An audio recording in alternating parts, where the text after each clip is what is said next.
겠습니다. 우리를 사랑하시는 살아계신 하나님, 감사합니다. 저희들의 영혼 사망의 권세에서 건져주시고 또한 하나님 자녀 삼아주셔서 그 아름다운 천국에서 영생복락을 누릴 소망 가운데 살아갈 수 있도록 은혜 허락하심을 진심으로 감사드립니다. 이 세상에 있는 동안에도 침 삼킬 동안도 놓지 않으시고 항상 우리를 지키시며 또 인도해 주시니 또한 감사를 드립니다. 우리 주 예수 그리스도의 은혜와 저를 아는 지식에서 날마다 자라가라 주님 명하셨습니다. 오늘도 배우는 말씀을 통해서 우리 하나님에 대해서 또 우리 자신에 대해서 우리의 신앙생활에 대해서 밝히 깨달아 알아갈 수 있도록 하나님께서 지혜와 계시의 정신을 더해 주시기를 부탁을 드립니다. 오늘 말씀 또한 주님께 의지하며 예수님 이름으로 기도드립니다. 아멘. 예, 하나님 말씀 신명기 4장 34절입니다. 신명기 4장 34절입니다. 신명기 4장 34절 268페이지입니다.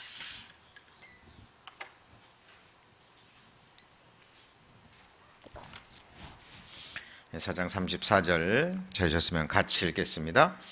어떤 신이 와서 시험과 이적과 기사와 전쟁과 강한 손과 편팔과 크게 두려운 일로 한 민족을 다른 민족에게서 인도하여 낸 일이 있느냐? 이는 다 너희 하나님 여호와께서 애굽에서 너희를 위하여 너희의 목전에서 행하신 일이라. 예. 지금 출애굽기에 대해서 세 번째 배우는 시간입니다. 오늘까지 해서 출애굽기를 마무리하고자 합니다. 지난 시간에 배웠던 내용들 핵심적인 것 몇 가지만 좀 정리를 하고 넘어가겠습니다. 출애굽기의 기자는 모세라고 말씀을 드렸죠. 그리고 주제는 애굽과 속박과 저주로부터의 탈출, 구속이라는 말씀을 드렸습니다. 이 애굽은 지금 우리가 살고 있는 이 세상을 상징하는 것이죠. 자, 그리고 이제 읽었던 이 말씀 속에서 하나님의 능력에 대해서 나타나 있습니다. 출애굽기는 세 부분으로 나눌 수 있다 그랬죠. 1장부터 18장까지 출애굽 역사를 통해서 전지전능하신 하나님의 능력을 드러내주고 있습니다. 그렇죠? 이거는 역사적인 사건이죠. 성경에만 기록되는 것이 아니라 이 세상 역사에도 기록되어 있는 역사 이야기입니다. 그래서 인간의 역사, 어디를 돌아봐도 이런 역사는 없죠. 바로 전지전능하신 하나님의 능력을 실제로 드러내주고 있고요. 그리고 19장부터 24장까지는 율법의 관계에 대해서 기록되어 있다고 배웠습니다. 율법은 곧 하나님의 거룩함을 드러내주고 있죠. 하나님의 완전하심, 그리고 하나님의 거룩하심은 곧 공의를 나타내고 하나님의 공의는 심판을 요구하십니다. 그래서 출애굽기의 세 번째 부분이 우리 지난 시간에 좀 살펴봤죠. 성막에 관한 부분입니다. 그렇죠? 하나님의 또 공의를 만족시키면서 어떻게 심판받을 수밖에 없는 인생을 하나님이 구원해 주셔서 함께 교제하게 되는지 그것을 성막이 보여주고 있다 그랬죠. 성막은 하나님의 사랑과 곧 속죄를 드러내는 것이라고 배웠습니다. 그리고 지난 시간 그 성막의 기구들이 갖고 있는 영적 의미에 대해서 배웠습니다. 오늘은 이어서 지난 시간에 배우지 못했던 부분, 자, 성서 기둥에 대해서 좀 살펴보고자 합니다. 바로 이것이 성서 기둥인데요. 출애굽기 26장입니다. 출애굽기 26장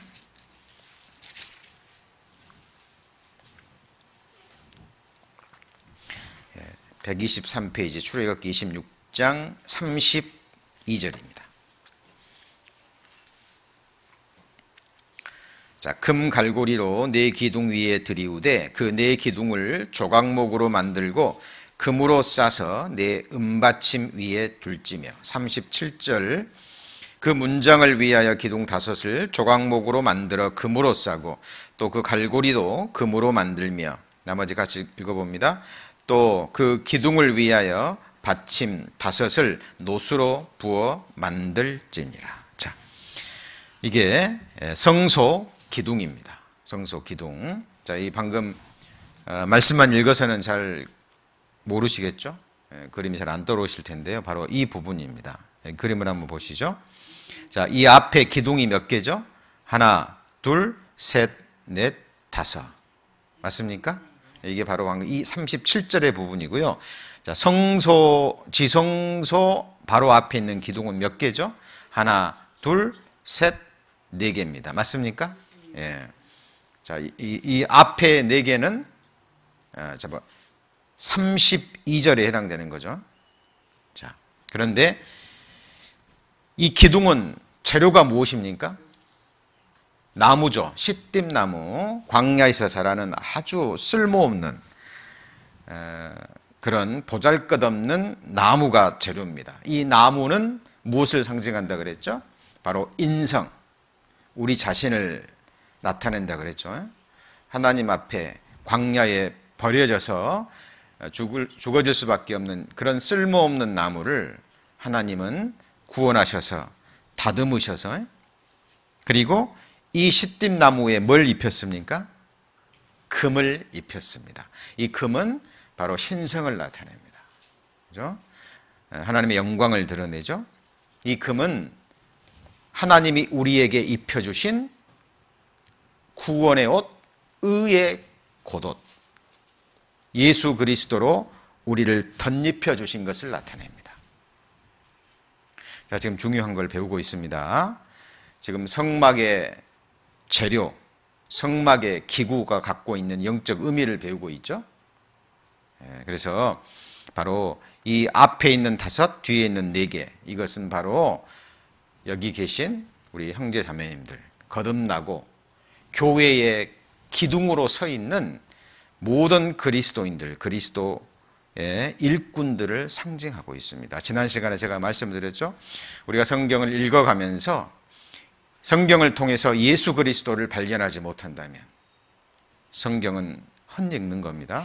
그리고 성경을 읽어가면서 바로 내 자신을 발견할 수 없다면, 그리고 성경을 읽어가면서 주님 피로 사신 교회를 발견할 수 없다면 그것은 사실 성경은 헛읽는 겁니다. 그렇죠?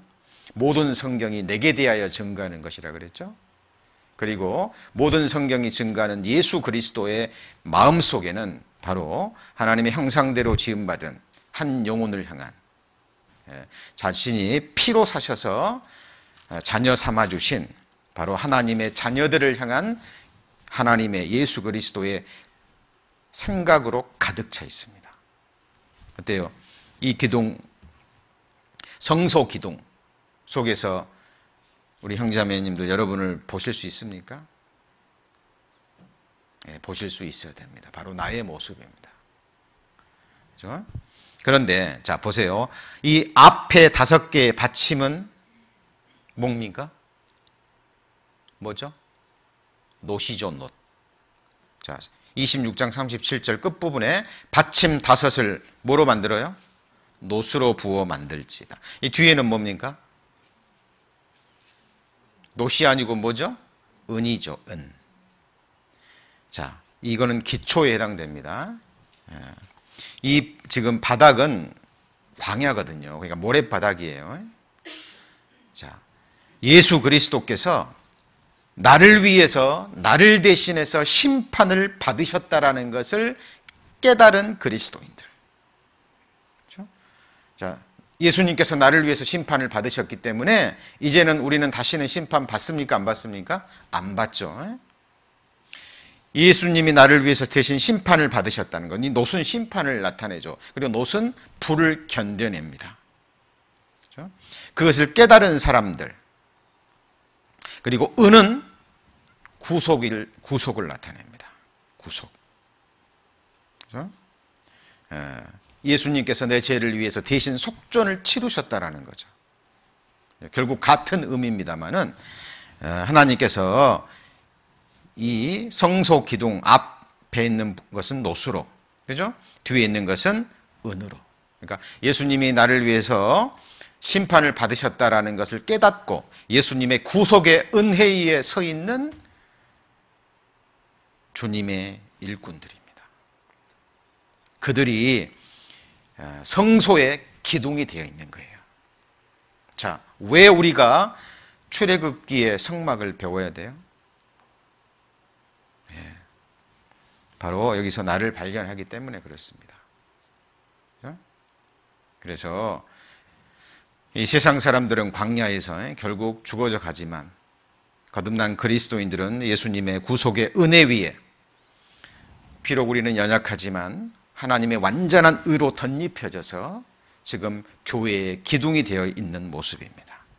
자, 갈라디아서 2장 9절에 또 내게 주신 은혜를 알므로, 그다음 뭐라 그랬죠? 기둥같이 여기는 야고보와, 이렇게 되어 있죠. 게바와 요한도 나와 바나바에게 교제의 약수를 하였으니. 형제자매들 신앙생활 하다 보면 항상 주님의 주일날 또 말씀이 전해지고 또 희생과 봉사를 해야 되고 또 함께 모여서 연합해서 우리가 힘을 써야 될 그때에 항상 함께하는 형제자매님들 계십니다. 보면 뭐처럼 느껴집니까? 정말 기둥처럼 느껴집니다. 그죠? 기둥이 뭔지 아시죠? 집을 떠받치고 있는, 그게 없으면 무너져 내리는 거예요. 그래서 이 성소 기둥을 통해서 하나님은 교회를 지켜가고 있는 바로 하나님의 일꾼들의 모습을 드러내주고 있습니다. 그 안에는 나무잖아요. 시띠나무. 그러나 예수님의 의로 덧입혀져서 구속의 은혜 위에서 바로 주님 피로 사신 교회, 지금 성소 기둥, 이제 오늘 좀 이따 배우겠습니다만 성소 기둥과 함께 이 성소와 지성소를 벽을 이루고 있는 그것이 바로 또 널빤이거든요. 이것도 그리스도인을 나타냅니다. 자, 계시록 3장 12절에 보시면 같이 읽습니다. 이기는 자는, 자, 같이 읽습니다. 시작. 이기는 자는 내 하나님 성전의 기둥이 되게 하리니. 자, 세상을 이긴 이김은 이것이니 곧 우리의 믿음이니라 그랬죠. 예수께서 하나님의 아들이심을 믿는 자가 아니면 세상을 이기는 자가 누구냐. 그렇죠? 예수님이 아니었다면 우리는 죄악도 육신도 세상도 마귀도 이길 수 없습니다. 그러나 모든 것을 이기신 진정한 승리자께서 우리 안에 오셨고 그 의로 우리를 덧입혀 주셨고 이제 이길 수 있는 능력을 주셨습니다.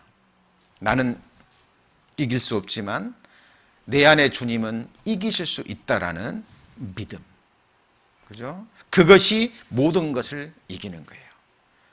그 사람들이 하나님 성전의 기둥이 됩니다.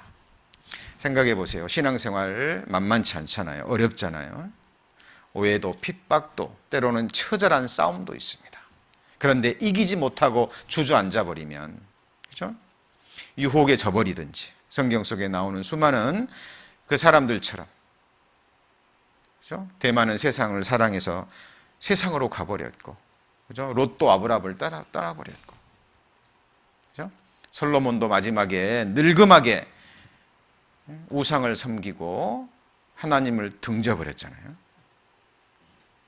자, 그러나 끝까지 이기고 믿음을 지킨 믿음의 사람들이 있습니다. 우리 형제자매들 거듭나셨습니까? 그렇다면 우리는 이제 이기는 자가 돼야 돼요. 그래서 이 땅의 교회에서도 기둥이 돼야 되겠고, 그리고 예수님의 약속입니다. 우리 배우셨죠? 지금 눈에 보이지 않는 신령한 집이 세워지고 있어요. 물론 신령한 성전의 한 작은 산돌이 되는 것 중요합니다. 예수님은 모퉁이 돌이라 그랬죠? 예수님은 반석이 되시고 모퉁이 돌은 가장 중요한 돌입니다. 성전을 이루고 있는 한 작은 산돌 거듭났다면 되겠죠. 그러나 기둥 같은 존재도 있다니까요. 우리는 천국 가게 되면 바로 이 영원히 무너지지 않는 하나님이 거하실, 어린 양이 거하실 그 신령한 성전의 기둥과 같은 인물들을 볼 겁니다. 예, 갈망하셔야 돼요. 나는 부족하니까, 연약하니까 나 같은 존재가 어떻게 하나님 성전의 기둥이 돼? 아닙니다. 작은 부분이라도 충성을 다하고, 그렇죠? 예, 하나님 주신 믿음으로 자기 자신을 지킬 때 기둥이 될 수 있습니다.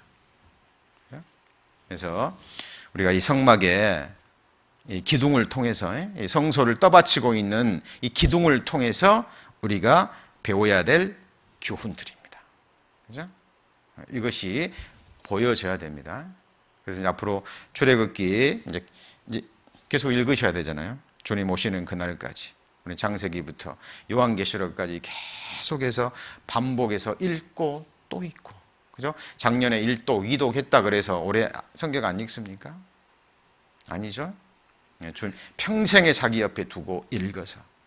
그러나 한 번 읽고 두 번 읽고 세 번 읽고 10번 읽을 때마다 이 성경이 더욱더 밝히 드러나야 되고 깨달음의 깊이가 더해 가야 되고 읽으면 읽을수록 말씀의 맛이 더해 가야 됩니다. 왜요? 밝히 드러나거든요. 그래서 우린 성소의 기둥을 배워가면서 바로 내 자신을 볼 수 있어야 되고, 아, 나도 예수님의 구속의 은혜 위에 이제 믿음으로 이겨가는 가운데 하나님 성전의 기둥과 같은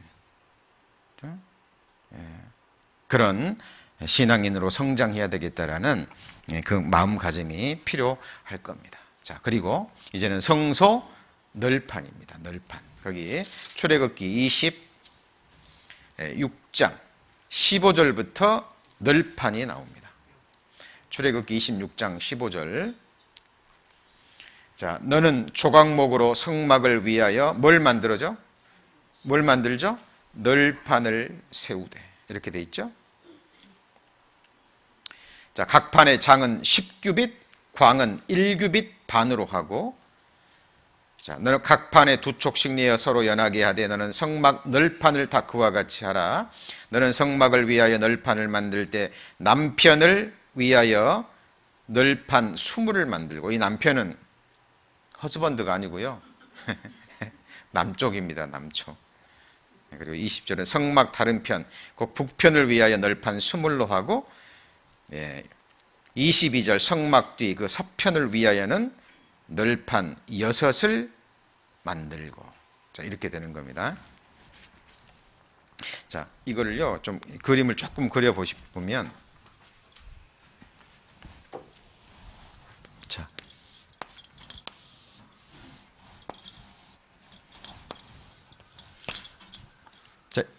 이 널판인데 이게 1규빗 반이라 그랬죠. 이게 뭐 45cm에서 50cm 정도 되니까 한번 생각해 보시고요. 자, 여기는 몇 규빗이라 그랬나요? 방금? 10규빗이라 그랬죠. 10규빗. 맞죠? 그러니까 약 4.5m에서 5m 정도 되는 겁니다. 굉장히 큰 겁니다. 큰 겁니다. 그리고 이 나무의 재료는 뭐라고요? 시띠나무 똑같아요. 조각목. 그러니까 광야에서 자라는 그런 형편없는 나무입니다. 그것을 백성들이 다듬어서 이렇게 금을 입힌 거예요. 누구를 가리킵니까? 바로 예수님의 의로 덧입혀진 구원의 옷과 의의 겉옷, 빛나는 예수 그리스도의 옷을 입은 바로 우리 자신입니다. 그런데 여기 밑에 자 방금 읽은 내용이 바로 이 내용입니다. 이게 은받침으로 두 개 돼 있죠. 은은 뭘 가리킨다고요? 구속. 구속을 가리킵니다. 예수 그리스도의 구속 위에, 그죠? 두 발을 딛고 서 있는 그리스도인입니다. 그런데 여기에 자, 고리가요, 몇 개가 있냐면, 자, 고리가 자, 4개가 있습니다. 자, 고리가 4개가 있고, 띠를 5을 만들라고 방금 읽어보면 그렇게 되어 있습니다. 자, 그리고 이것이 연하여 이렇게 계속 연결해서 이게 돼 있잖아요. 이게.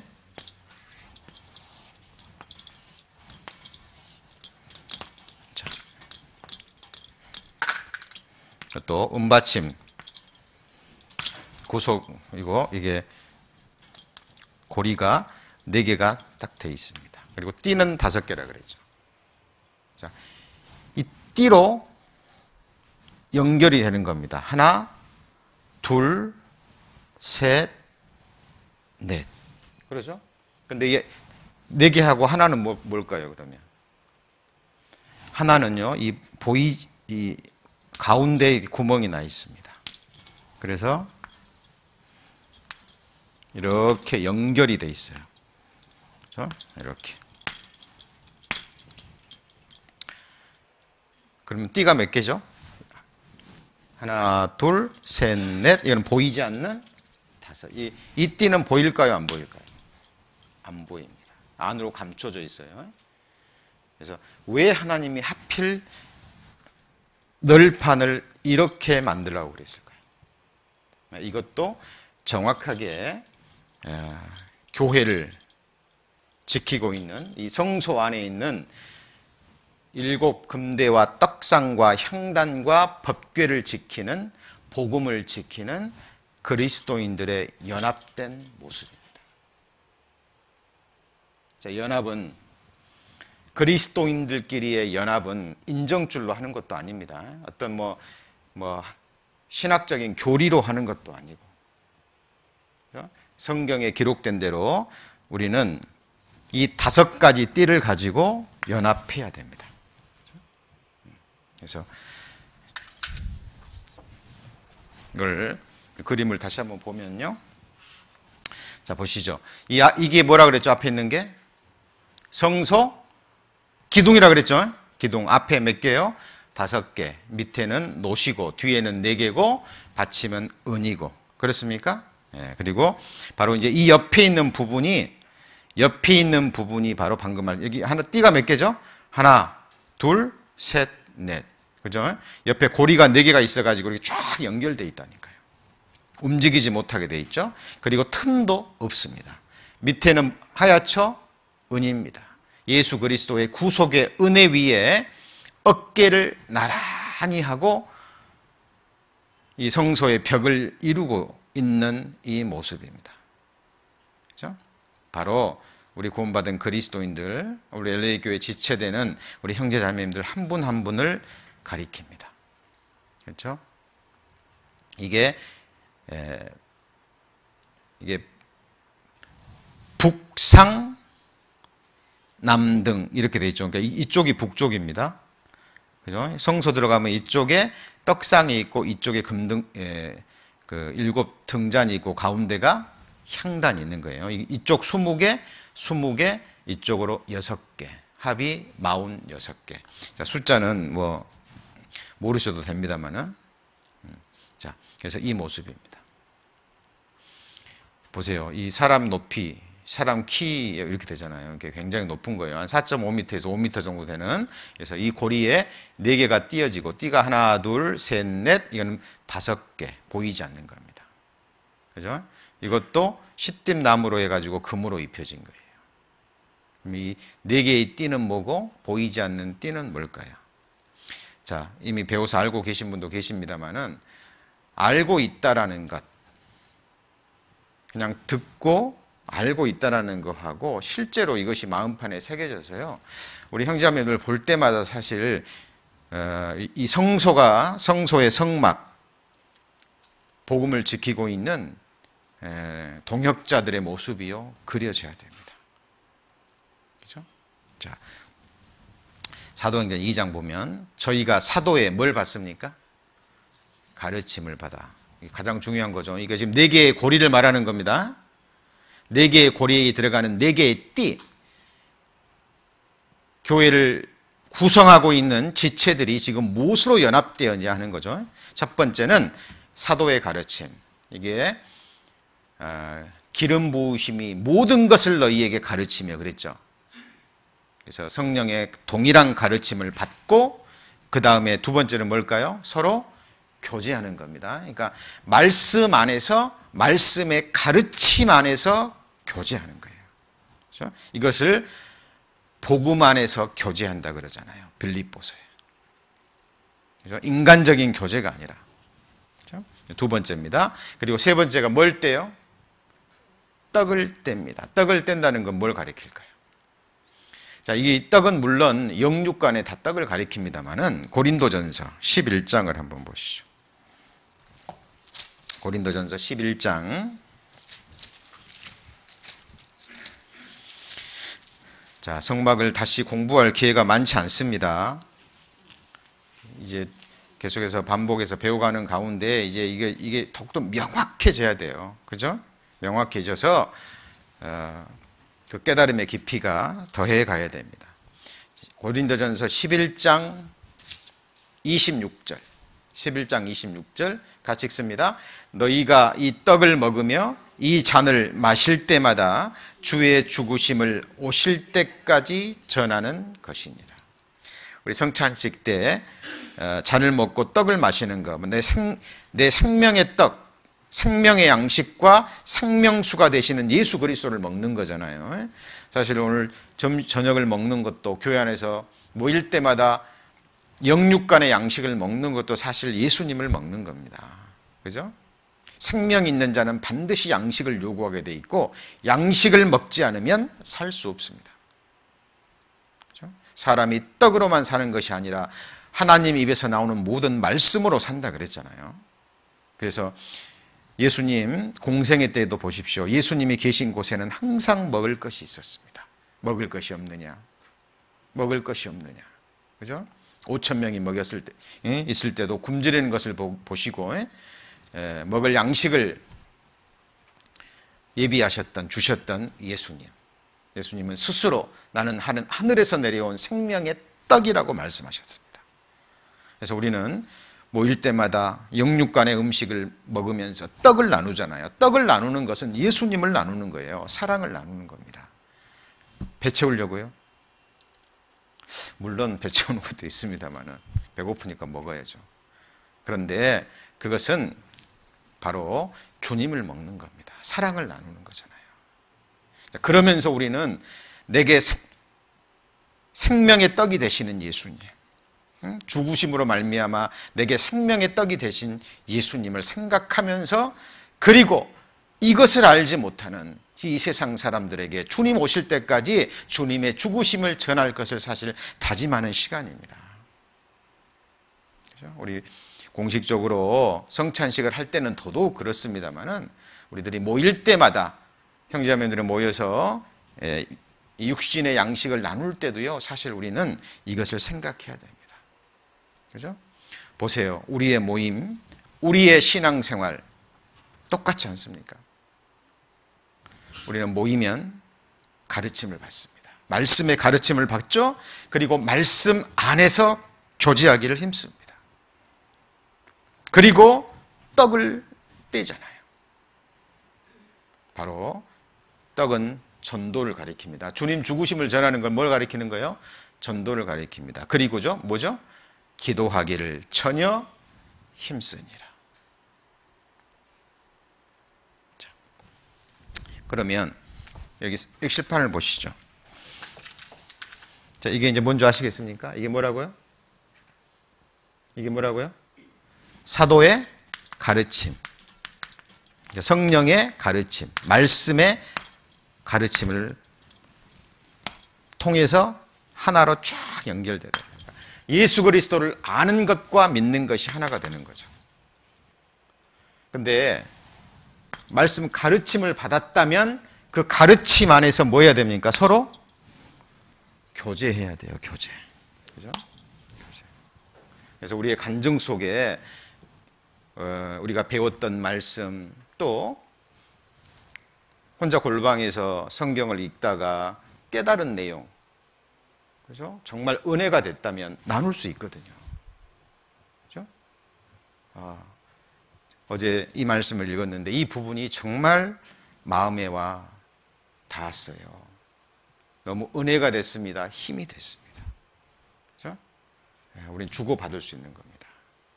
그래서 말씀을 배우고 말씀 안에서 가르침을 받고 그리고 서로 떡을 떼며 사랑을 나누고 이 사랑을 알지 못하는 사람들에게 주님 오실 때까지 주님 죽으심을 전하는 것을 우리는 마음에 다짐하잖아요.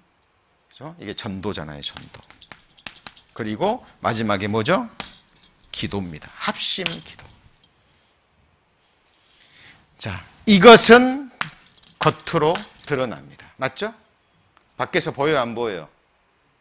보이잖아요. 이렇게 밖에서 이 띠가 보여요. 근데 이 가운데 띠는요, 안 보입니다. 우리의 심장을 가로지르는 띠. 보이지 않지만 모든 형제자매들을 하나로 묶는 가장 중요한 띠입니다. 이 띠가 뭔가요? 무슨 띠죠? 바로 사랑의 띠입니다.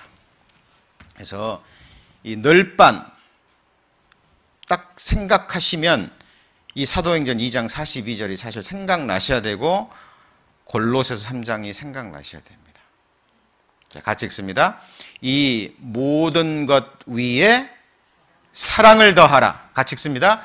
이는 온전하게 매는 뭐라고요? 띠니라. 매고 있잖아요. 그러니까 이 밖으로 보이는 네 개의 띠와 보이지 않는 사랑의 띠가 우리를 연결하고 있는 거죠. 이게 교회를 지키고 있는. 그리고 자, 여기 보시면 이 틈이 보여요, 안 보입니까? 틈이 보여요, 안 보여요? 안 보입니다. 이 안에는 세상 빛이 전혀 들어가잖아요. 이 안에는 7 등대가 빛을 내고 있습니다. 7 등대는 7 교회에 바로 빛의 말씀, 복음의 말씀을 가리키죠. 그리고 떡상에서 힘을 얻고 향단에서 기도를 드리잖아요. 그래서 복음을 지키고 있는 바로 그리스도인들의 모습입니다. 누가 복음을 지킵니까? 그래서 바로 이 성소의 널빤, 이거 마음에 새겨지셔야 됩니다.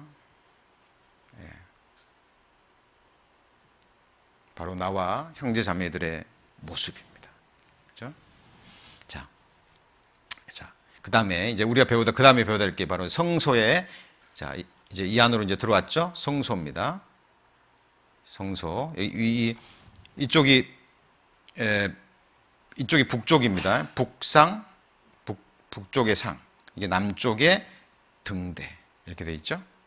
그래서 이 7 등대는 뭘 가리킬까요? 7 금초대는 바로 요한계시록 2장입니다. 요한계시록 2장. 요한계시록 2장 1절. 자, 에베소 교회의 사자에게 편지하기를 오른손에 뭘 붙잡고요? 7 뼈를 붙잡고 7 금초대 사이에 다니시는 이가 가라사대. 7 금초대. 요한계시록에 왜 7 교회일까요? 자, 시대적인, 지역적인 모든 교회를 가리킵니다. 자, 7 별은 그리스도인들, 일꾼들입니다.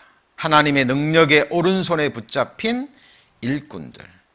그죠? 그러니까 이 모습을 통해서 교회의 주인 대신, 머리 대신 예수님이 지금도 교회 가운데 완전한 일꾼들을 붙잡으시고 주님이 일하시는 모습입니다. 그죠? 그리스도가 보여야 되겠죠? 우리 LA 교회도 정확하게 7 교회 중에 한 교회가 되겠죠. 그리고 우리 그리스도인들은 바로 하나님의 능력의 오른손에 붙잡힌 바로 주님의 일꾼들이 될 겁니다. 여기서 비추는 빛은 말씀의 빛입니다. 그렇죠? 아까도 말씀드렸죠? 성소에는 창문이 있어요, 없어요? 없습니다. 오직 이 안을 비추는 것은 말씀의 빛밖에 없습니다. 이 말씀의 빛에 세상 빛이 비추면 안 되잖아요. 근데 복음을 지켜야 될 일꾼 하나가 넘어지면 틈을 보이겠죠? 틈을 보이고 거기로 세상 빛은 들어올 겁니다. 마귀가 좋아하는 게 뭐라고요? 틈입니다. 틈.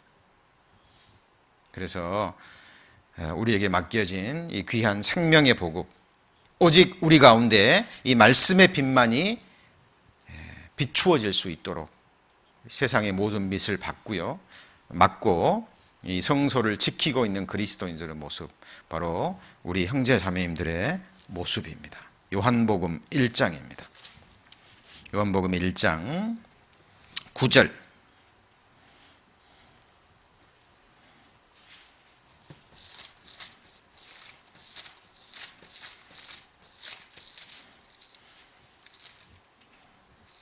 요한복음 1장 9절. 자, 같이 읽습니다.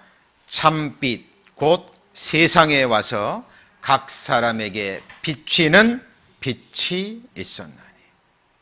그죠? 그래서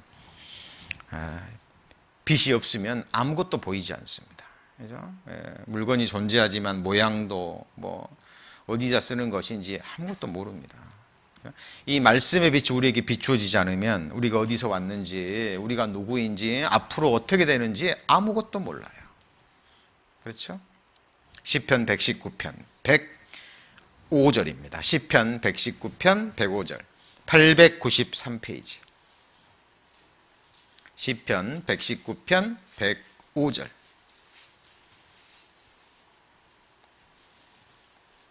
시편 119편 105절 같이 읽습니다. 주의 말씀은 내 발의 등이요 내 길의 빛이니이다. 그랬죠? 자, 주의 말씀은 빛입니다. 왜 내 발의 등이요 내 길의 빛이라 그랬을까요? 자, 인생은요 한 걸음 한 걸음입니다. 맞죠? 내가 가야 될 큰 길도 있지만 아무리 긴 인생의 길이라 할지라도요 한 걸음 한 걸음 내딛어야 돼요. 맞습니까? 내가 지금 가고자 하는 내딛는 이 발걸음이 하나님의 말씀이 비추이는 발걸음인지요 보셔야죠. 그렇죠? 이게 바로 말씀 위에 행보를 옮기는 겁니다. 말씀이 비추질 않아요. 그럼 가면 안 되죠.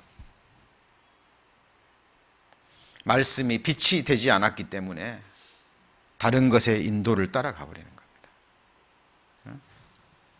그렇죠?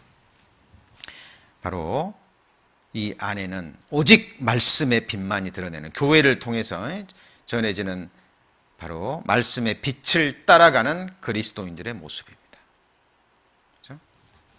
자, 그리고 이쪽은 뭐라고요? 떡입니다. 떡. 자, 요한복음 6장. 요한복음 6장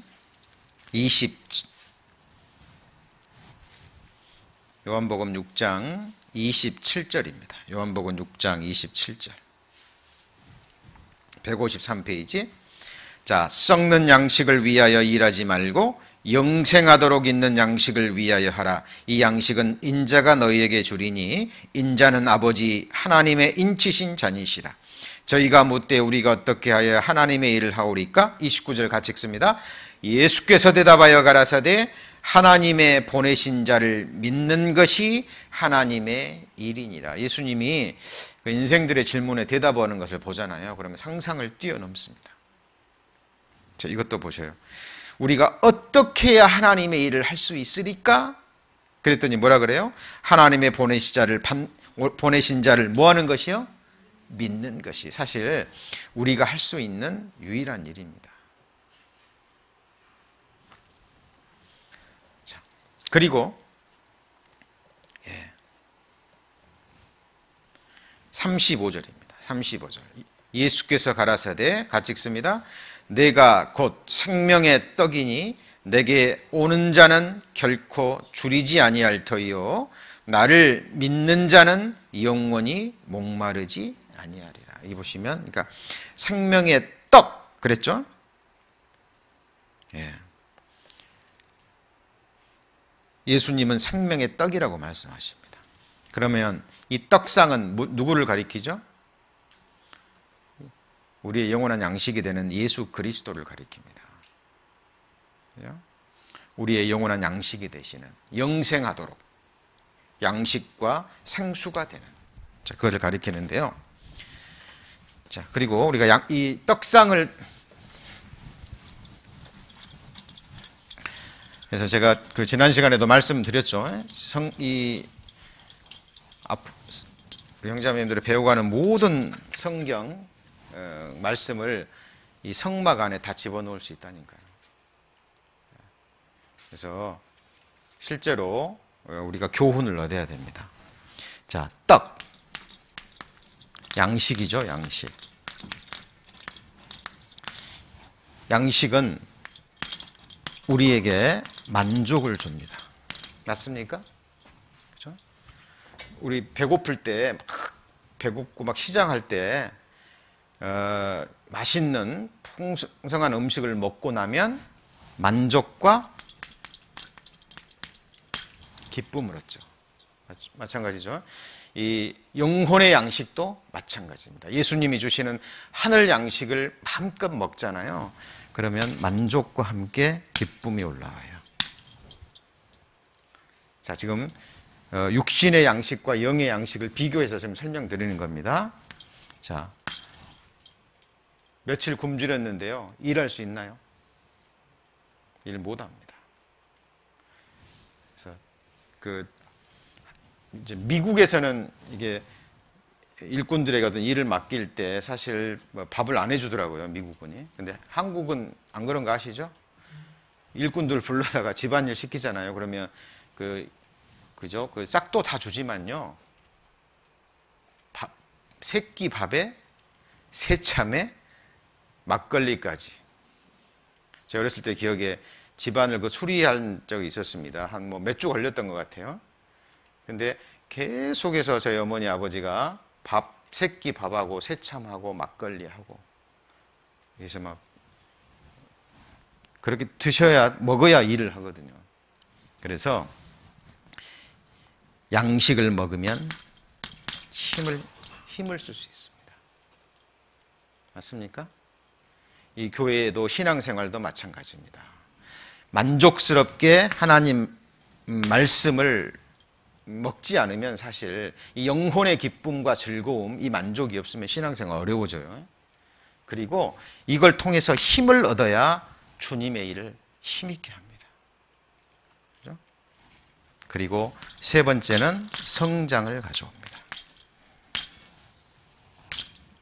어린아이들 때 맞춰서 먹지 않으면 어떻게 되죠? 잘하지 않습니다. 근데 잘 먹는 애들 보세요. 특히 잘 먹는 애 있잖아요. 또래 아이들보다 몸집도 키도 쑥쑥 큽니다. 그래서 이것도 신앙생활, 영적인 신앙생활에 그리스도인들의 영성에도 절대적인 영향을 미칩니다. 때를 따라 말씀 잘 듣습니다. 그리고 뿐만 아니라 집에 가서도 열심히 읽으셔야 돼요. 자, 말씀은 많이 듣습니다. 또 말씀 잘 전한다는 목사님들 찾아서 듣는 거 좋아요. 그런데 스스로 성경을 펴서 읽지 않으면 결코 도움되지 않습니다. 그래서 우리 형제자매님들 교회 안에서 공급되는 말씀 충분히 소화하셨다고 생각하시면, 그죠? 그것이 정말 내 것이 되고 마음과 삶 가운데 이루어지시고 그것도 부족하시면, 그죠? 또 뭐 말씀 잘 전하시는 목사님, 뭐 복음 교회, 뭐 미국 목사님도 많이 계시고, 뭐 영어 잘하시는 분들은 들으셔도 되고. 그러나 그리고 또 좋은 그 책들이 많이 있습니다. 훌륭한 그리스도인들이요, 그 써놓은 영적 도서들이 많이 있어요. 그것도 읽으셔야 됩니다. 그런데 성경을 스스로 찾아서 읽지 않아요. 최소한 1년에 성경 1독 내지 2독 최소한입니다. 하루에 성경 한 5장 정도를 읽고 묵상하지 않는다면 듣는 것은 뒤로 미루셔야 돼요.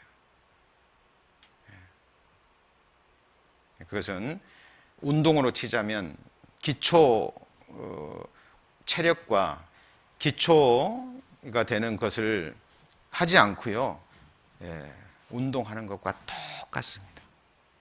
나중에 지쳐버립니다. 그래서 성경을 골방에서 꾸준히 읽어가면서 또 스스로 양식을 취할 수 있어야 돼요. 언제까지 이게 떠먹여 주는 것만 먹을 수 없잖아요. 지금도 출애굽기에 대해서 배웠으면 이제 더 중요한 것은 실제로 출애굽기를 읽어가면서 스스로의 양식을 찾는 일입니다. 그게 필요한 거예요. 그래서 이 성소의 이 떡상을 생각하면 이것이 생각이 나야 돼요. 그리고 음식을 먹을 때마다 우리가 하루 아침, 점심, 저녁 먹잖아요. 그렇죠? 근데 욥기서에 보면 일정한 음식보다 내가 주의 말씀을 더 귀히 여겼다 그랬죠. 그래서 우리가 일정하게 하나님의 양식을 먹는 것도 게을리해야 되고요. 게을리해서는 안 되고요. 또 하나, 이거 외에 최고의 양식이 있습니다. 최고의 만족을 주고 최고의 힘을 주고 최고의 성장을 가져오는 최고의 양식이 요한복음 4장에 나와 있죠. 요한복음 4장 보시죠.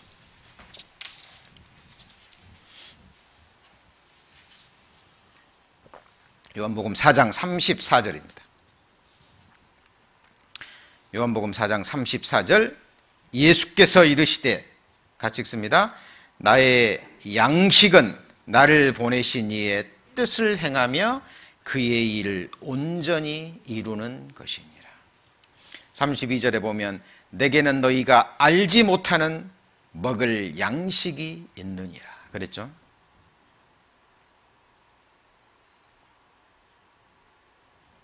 그러니까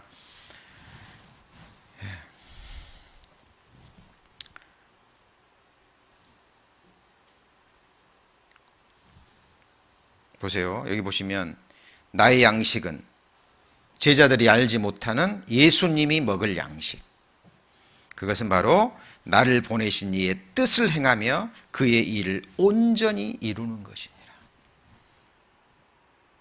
이것을 우리 형제자매들에게 개인적으로 적용하면 어떻게 될까요? 하나님이 창조해 주신, 그렇죠? 하나님이 구원해 주신 목적, 그리고 왜 LA 교회 지체를 두셨는지, 왜 아직도 호흡을 주시고 건강을 주시고 생명을 주시고 이 생을 허락해 주셨는지, 나를 향한 하나님의 선하신 뜻이 있어요, 없어요? 있고 말고요. 그 뜻을 성경을 통해서 깨닫고 그것을 온전히 이루는 것. 뜻이 하늘에서와 같이 땅에서도 뭐였죠? 이루는 거였잖아요. 그죠? 예수님이 이 땅에 오셔서 하실 일은 나를 위해서 죽어주는 일이었습니다. 모든 죄를 담당하시고 십자가에 피 흘려 우리를 구원하는 일, 그것이 하나님이 예수 그리스도를 이 땅에 보내신 일이잖아요. 예수님은 그것을 이루셨습니다. 다 이루었다.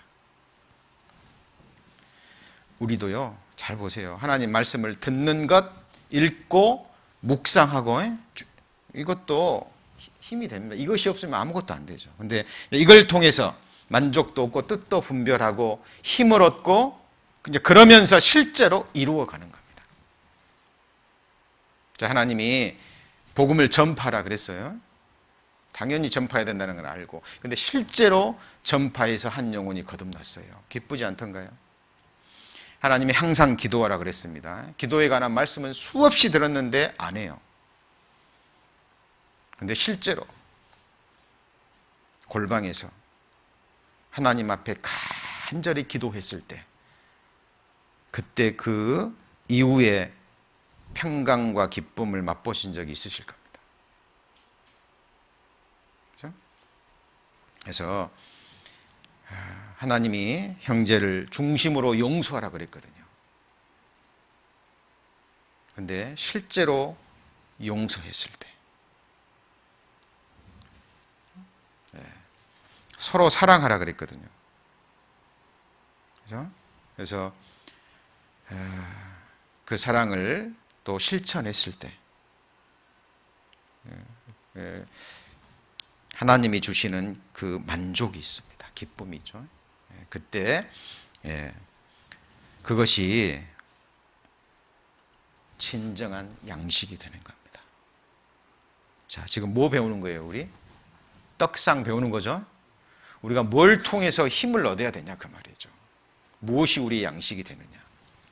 우리는 이 성서를 통해서 정확하게 배워가야 됩니다. 그리고 이제 빛을 얻고 하나님의 말씀을 깨닫고 기도할 힘을 얻어서 나아가는 그 다음 곳이 어디죠? 향단입니다. 향단. 이 향은 기도의 향을 드리는 곳이죠. 이게 그래서 기도의 향 배우셨어요? 안 배우셨어요? 배웠습니다. 여기에 들어가는 4가지 향 다 배우셨는데, 첫 번째가 소합향이었죠. 출애굽기 30장에 나오죠. 그죠? 소합향은 뭔가요? 그 태양에 다 배우셨는데, 이 태양열을 받아서 자연스럽게 그 수액에서 나오는 그 향입니다. 그러니까 태양열은 뭘 가리키죠? 주님의 사랑입니다. 그래서 주님의 그 사랑의 넓이와 길이와 높이와 깊이를 깨닫고 내가 여호와께 받은 은혜, 이 사랑을 내가 무엇으로 보답할꼬 라는 자원하는 마음으로 주님 앞에 살고, 또 그러한 삶을 살기를 원하는 그리스도인들이 하나님께 드려야 될 기도의 향기이면서, 기도의 향기는 곧 사람의 향기, 그리스도의 향기인 거 아시죠? 그래서 우리가 우리의 기도의 내용 속에 또 우리의 삶 속에 들어가야 될 향기입니다. 왜 우리가 기도합니까? 기도하지 않으면 하나님의 능력을 받을 수 없거든요. 내 삶을 통해서, 나를 통해서 그리스도의 향기가 드러나고 그리스도를 증거하고 싶은데 우리는 능력이 없잖아요. 그렇죠? 우리가 할 수 있는데 왜 기도해요? 없기 때문에. 하나님의 도우심이 아니면, 하나님의 능력을 덧입지 않으면 못합니다. 그래서 우리는 하나님 앞에 우리의 한계를 고백하고 하나님 앞에 가서 무릎을 꿇고 간구하는 거예요. 그렇죠? 이런 삶을 살게 해달라고. 바로 그 향기가 소합 향기입니다. 그렇죠? 두 번째는 나감향이었죠. 기억나시죠? 나감향이 뭐죠? 그 조개 껍질을 빻아서 드리는, 나는 향기입니다. 그러니까 내가 깨지고 부서지는 거예요. 어때요? 주님 일 하려면 내 자존심 지키고는 안 됩니다. 뭐 내 생각 붙들고 주님이 부서지셨듯이 우리도 말씀 안에서 부서져야 됩니다. 그 조개 껍질이 부어져서 가루가 돼서 거기서 나는 향기거든요. 그렇죠? 그래서 우리도 말씀 앞에, 그렇죠? 교회 앞에 부서지게 해달라는, 이게 이제 5대자 중에 소재이기도 하고, 그것이 나감향기, 나감향이 들어간. 그 다음에 이제 풍자향이잖아요. 풍자향은 나무가 이게 잘려져 나갈 때, 그죠? 나오는 그 쓴 진액입니다. 그러니까 이제 우리 구원받은 그리스도인들 버려져야 될 것들, 죄는 어떻게 됩니까? 버려져야 되죠. 도마뱀이 잡히면 살기 위해서 꼬리를 스스로 절단해 버리듯이 우리가 하나님 앞에 버려야 될 것들도 많이 있습니다. 그래서 구원받은 그리스도인들이 죄 때문에 고민하고 또 죄를 돌이키고 회개하고 죄를 버리면서 드리는 그 쓰거운 기도들이 있잖아요. 죄 짓고 나면 기쁘든가요? 아니죠. 쓰겁습니다. 그때 우리가 드리는, 하나님 앞에 드리는 어떤 회개의 기도, 죄를 버리면서, 그죠? 다윗이 나단 선지자의 지적을 받고요, 엎드려서 드리는 기도, 그게 바로 풍자향입니다. 그리고 유향이라 그랬죠. 유향은 시체에 바르는 향기. 그래서 썩은 냄새가 나지 않도록. 그래서 내 안에 새 사람이 죽은 육신을 이기고 옛사람을 이기고 나오는 향기. 그렇죠? 사실 우리의 기도의 내용이 그런 기도의 내용이 돼야 된다 그 말이에요. 그리고 거기다가 뭘 친다 그랬죠? 소금을 친다 그랬죠. 소금을 쳐서 성결케 하는 겁니다. 소금은 부패하지 않게 하는 거죠. 우리 기도가 부패하지 않도록. 그리고 성경의 소금은 나중에 피로 발전이 됩니다. 소금 언약, 피 언약. 그러죠? 그래서 우리의 기도에 하나님의 그 언약이 들어가 있고, 그래서 우리의 기도가 변하지 않도록. 출애굽기 30장. 출애굽기 30장입니다. 34절. 자, 여호와께서 모세에게 이르시되 너는 무슨 향이요? 소압향, 자원하는 향기라 그랬죠. 하나님의 사랑에 감동이 돼서. 나감향, 내가 부서지는. 그 다음에 풍자향, 이것은 회개의 기도. 그리고 유향은 시체에 바르는 향기. 그래서 우리의 옛사람이 내 자신이 드러나지 않도록. 우리가 기도할 때 사실 그런 기도가 돼야 되고, 우리의 신앙생활이 이런 향기를 내야 된다 그 말이에요. 근데 이것이 동일한 중수로 하고, 그것으로 향을 만들 때 향 만드는 법대로 하고, 그것에 뭘 쳐요? 소금을 쳐서 우리의 기도가 부패하지 않도록. 그죠? 그리고 내가 만들 향은 누구를 위하여 만든 거예요? 여호와를 위하여. 사람 들으라고 기도하면 돼요, 안 돼요? 물론 대표 기도는 해야 됩니다. 그러나 기도는 오직 하나님만 들으시라고 하는 거잖아요. 우리가 물론 기도 부탁하는 거는 하나님 합심기도 하라 그랬으니까, 명하셨으니까 함께 하나님께 드리기 위해서 기도 응답을 해주시는 분은 하나님이십니다. 그래서 같이 합심 기도하기 위해서 기도 부탁을 듣고 거기에 합심하기 위해서 기도의 내용을 아는 건 좋습니다. 그런데 그 다른 목적으로 그냥 뭐 기도 어떻게 하나 보자 뭐 이런 식, 이거는 하나님 앞에 큰 죄다 그 말이에요. 그죠? 찬양은 오직 누구만 받으셔야 돼요? 하나님. 영광은 오직 누구요? 하나님. 우리의 기도를 받으시는 분도 오직 누구죠? 하나님인 거예요. 중요합니다. 그래서 이 향단 앞에서 우리가 받아야 될 교훈들이에요. 그래서 사실 이 기도의 단까지 나가려면요, 세상 복잡한 곳에 있다가 이게 이제 성막 문으로 딱 들어가면 아무것도 안 보이잖아요. 그래서 번제단을 지나서 주님의 그 구원의 사랑을 다시 한번 되새기고, 물두멍에 가서 내 거울로 비추어 보고 나를 손발을 씻고, 그리고 성소로 들어가서 하나님의 말씀을 분별하고, 그죠? 그걸 힘을 얻고, 그리고 하나님이 기뻐하시는 기도의 향단에서 기도의 향을 드려야 되는 겁니다. 이게 막 갑자기 기도되든가요? 안 되잖아요. 그래서 제가 늘 말씀드립니다.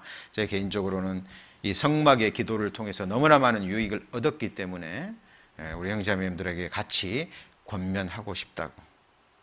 그래서 물론 지금까지 기도 생활을 해 오셨겠지만, 그죠?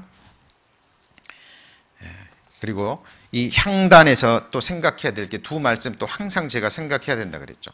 기억나십니까? 요한계시록 5장과 요한계시록 8장의 내용, 요한계시록 5장 8절입니다. 요한계시록 5장 8절. 자, 책을 취하심에 네 생물과 24장로들이 어린 양 앞에 엎드려 각각 검은고와 같이 읽습니다. 향이 가득한 금대접을 가졌으니 이 향은 성도의 뭐예요? 기도드리라. 그래서 어린 양 보좌 앞에 천국 가면 우리 형제자매님들 이름이 적힌 금 항아리가 있다 그랬죠. 여기 영어 성경에 보면 바울스입니다. 항아리들이에요. 그러면 이 땅에서 우리 형제자매님들이 말씀을 분별하고 하나님이 기뻐 받으시는 방금 드린 이런 기쁨의 기도의 향을 우리 형제자매님들이 기도의 향을 사를 때 그 향을 천사들이 받들어 올라가서 형제자매님들 이름이 적힌 금 항아리에 이 향이 쌓인다니까요. 이 향은 하나님이 영원히 흠향하시는 향기라 그랬어요. 하나님은 향수 향기 안 맡으십니다.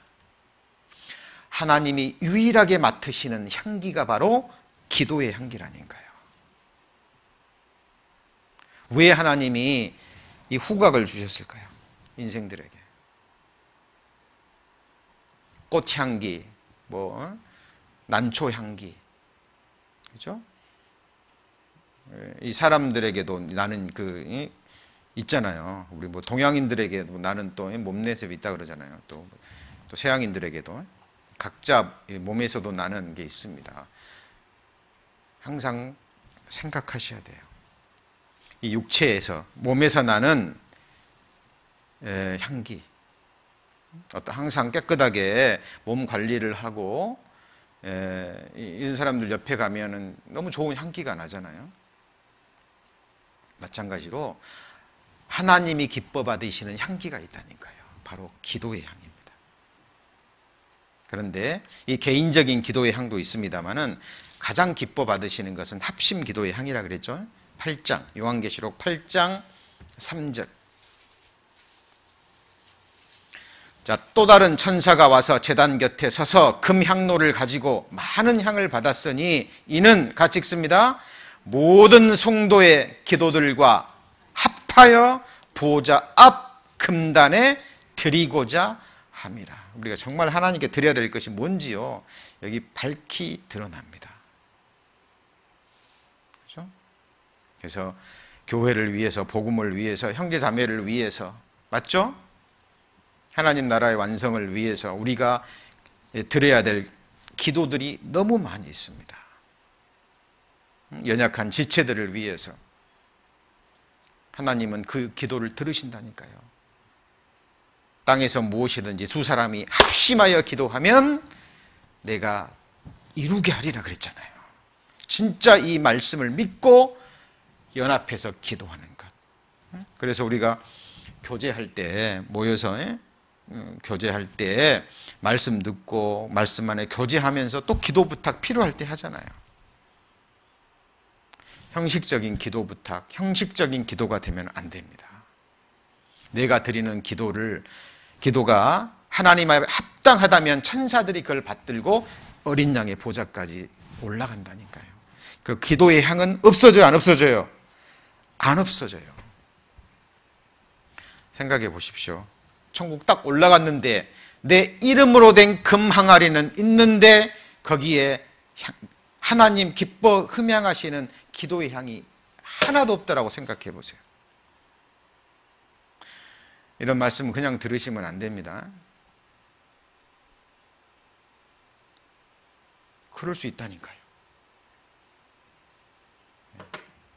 거듭은 났어요. 기도할 권세는 주어졌어요.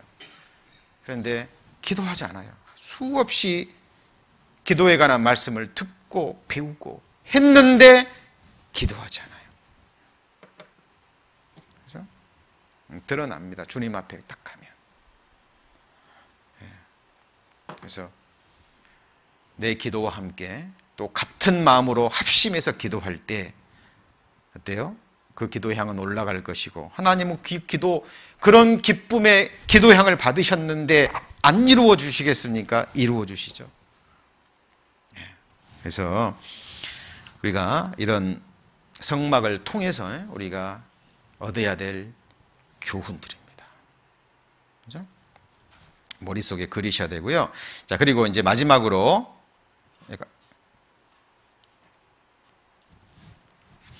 자, 이것도 아까 좀 배우셔야 되는데 제가 그냥 넘어가 버렸는데요. 아까 금촛대 보시면 여기 뭐라 그랬죠?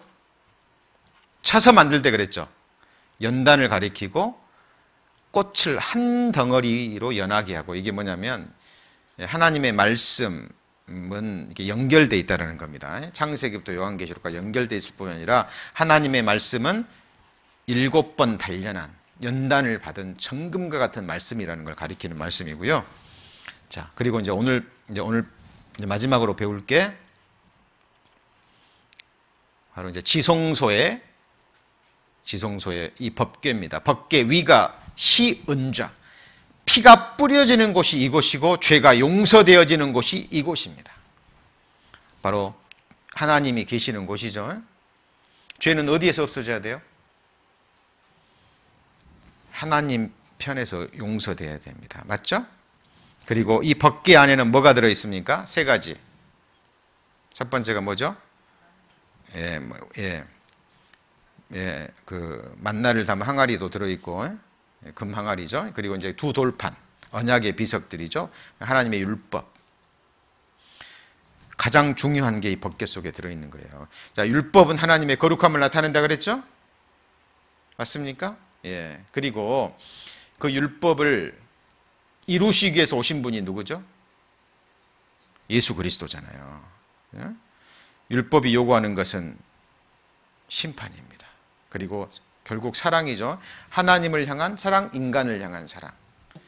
그래서 사랑과 공의를 만족시키러 이 땅에 오신 예수 그리스도, 그분이 우리를 대신해서 심판을 받으시고 우리의 생명의 떡이 되셨죠? 그래서 우리의 생명이 떡이 되신 그 만나를 담은 금 항아리가 있고, 또 하나는 아론의 쌍난 지팡이입니다. 민수기 17장에 보면 백성들이요, 아론과 모세를 대적하고 계속 원망합니다. 원망. 그거 아시죠?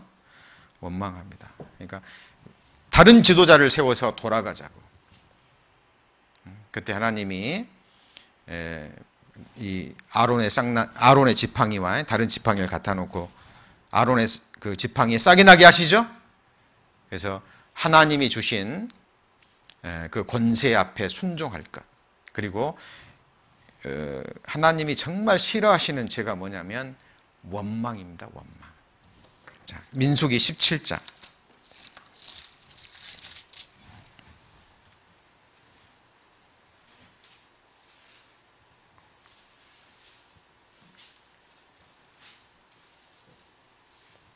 민수기 17장 10절. 민수기 17장 10절. 그 아론의 지팡이에 싹이 나게 하신 이후에 10절에 보시면 여호와께서 또 모세에게 이르시되 아론의 지팡이는 증거궤 앞으로 도로 가져다가 거기 간적하여 피역한 자에 대한 표징이 되게 하여, 같이 읽습니다. 그들로 내게 대한 원망을 그치고 죽지 않게 할지니라. 그래서 하나님 앞에 불평하고 원망하면 돼요, 안 돼요? 안 됩니다. 그리고 하나님이 세우신 질서라는 게 있어요. 그래서 그리고 부활은 이 쌍난 지팡이는 또 부활을 상징합니다. 그렇죠? 마른 지팡이에 왜 꽃이 핍니까? 바로 부활을 상징합니다. 그래서 이 법궤 안에는 하나님이 보시는 가장 중요한 것, 그래서 율법을 이루시고 우리에게 생명이 떡이 되게 하셔서 정말 우리로 하여금 감사하는 삶을 살게 하고 부활의 소망을 가지고 살게 하는, 그리고 결국 이것을 알고 믿는 하나님의 사람들에게는 하나님이 계시는 하늘 지성소에 들어가게 됩니다. 그래서 지금 출애굽기 3시간에 걸쳐서 가장 핵심적인 것 이렇게 살펴봤습니다. 이 세 부분, 첫 번째가 뭐라고요? 출애굽, 두 번째는 율법, 그리고 성막. 이 부분 우리 신앙생활에 아주 절대적인 부분이고 연관되는 부분입니다. 그래서 출애굽기를 3시간에 걸쳐서 배웠습니다. 중요한 건 뭐죠? 출애굽기를 실제로 읽는 겁니다. 그렇죠? 이제 읽어가면서 그동안 배우셨던 것들도 성령께서 생각나게 하시고 또 귀한 교훈들로 인도해 주실 겁니다. 다음 시간에는 레위기서 함께 공부하도록 하겠습니다. 기도하겠습니다. 하나님 감사합니다. 3시간에 걸쳐서 출애굽기에 대해서 배웠습니다. 하나님, 배운 것들 또 흘러 떠내려가지 않도록 하나님께서 지켜주시고 또 도와주셔서 성경을 읽을 때마다 또 필요할 때마다 또 다시 한번 귀한 진리들을 생각나게 하셔서 우리 삶에 유익이 될 수 있도록 하나님께서 역사해 주옵소서. 함께해 주신 주님께 감사드립니다. 저를 구원